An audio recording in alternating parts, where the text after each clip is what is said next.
Hey there, Inky Arcana here.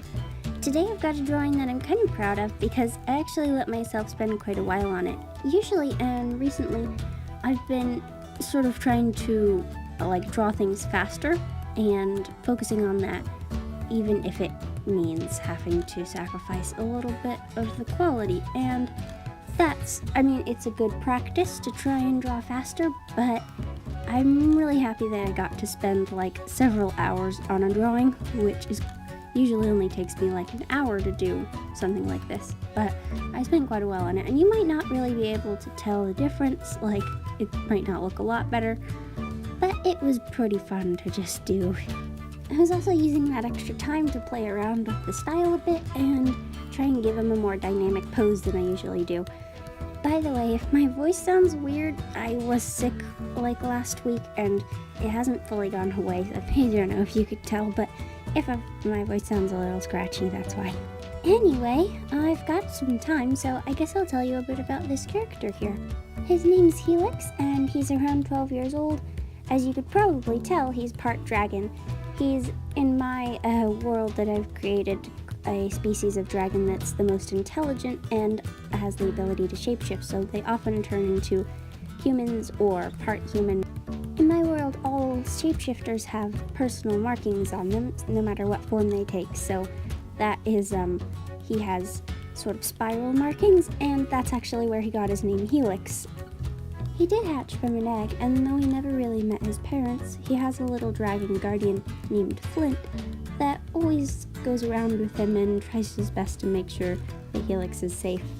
I didn't draw Flint here, but I'll put a little picture up on the screen so you can see what he looks like. That picture is actually from a year and a half ago, and I haven't drawn them in a while, which is part of the reason why I chose to draw Helix today. Also, he is one of my favorite characters of mine because he's just a really happy-go-lucky, sweet guy who travels around just to help people and see what good he can do. When he hatched from his egg, he was still pretty small and defenseless, and not having any parents around, he obviously got into some trouble pretty quickly trying to get eaten or captured, and it was a nice family of forest creatures that actually took care of him for a while when he couldn't take care of himself. So that's why he decided to go around and just see how he could help people, because somebody helped him. So yeah, I know it sounds cheesy, but I just like happy stories, okay? Of course, he's not perfect though, and one of his biggest weaknesses is having a terrible memory. And with his main ability being shape-shifting, he has to remember a lot of details about whatever it is that he's going to turn into. So for that reason, he has a little sketchbook and pen always with him, and whenever he sees a new creature, he'll make a sketch of it and write down any important stuff. Aside from that journal, his only other important possession is the pendant around his neck, which is actually a compass, a sort of magical compass that can help guide him to wherever he's going. It's one thing that he got as a thanks for somebody that he helped a while ago. Well, anyway, looks like we're getting to the end. I hope I didn't bore you too much with all these details about this character.